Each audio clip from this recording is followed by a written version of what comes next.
Bonus Expeditionary Army, named after the American Expeditionary Army of World War I, was a force of World War I veterans that gathered to lobby the American government to give them the money they deserved from the Adjustment Bill. In 1924, a bill called the World War I Adjustment Act was passed by Congress, which gave World War I veterans a bonus for their time served in the military during the war.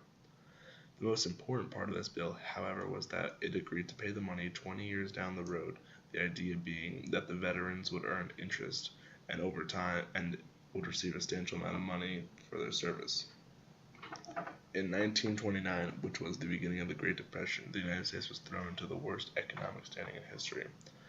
Before the bonus army began gathering at the Capitol, there was a group of veterans that began this movement called Cox's Army. Cox's Army later turned into the bonus army when more veterans came from across the world to join their cause. In 1932, Cox's Army marched on the Capitol to demand that they get the money they were promised in order to help them during the Depression. After Cox's Army began forming, veterans from all around the United States began coming to the Capitol to take part in this demonstration. In no time at all, they set up a Hooverville across the Anacostia River and began organizing themselves. They held marches, they got very good press, and the public adored them. In June 15th, a bill to get them their money early was passed in the House, raising their hopes high that the veterans might be getting somewhere during these hard times. Unfortunately, 2 days later, the bill gets demolished in the Senate, leaving the veterans feeling as though they have gained nothing and there is nothing left to strive for. However, Hoover and his Attorney General had enough of this protesting and ordered that the bonus army must leave. While escorting them out, a few cops were cornered and proceeded to shoot and kill several veterans. Hoover decided to order a new tactic.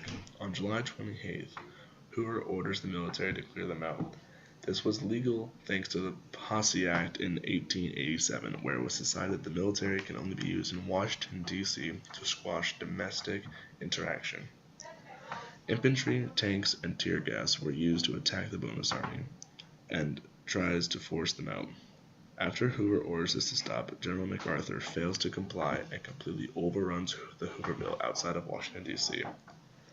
This event was a major part in the defeat of Hoover in the election, leading to FDR's election and the beginning of the New Deal. When FDR became president, the bonus army returned with the same goal to get their money back. However, instead of sending police or military to clear them, he sent his wife to talk to them and get to know them. Ironically enough, their bill was passed in Congress and FDR was the one to veto it.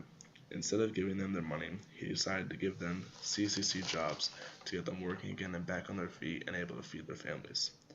If you'd like to continue learning about the political aspects of the 1930s, then click here. If not, and click on any other of the three options you see.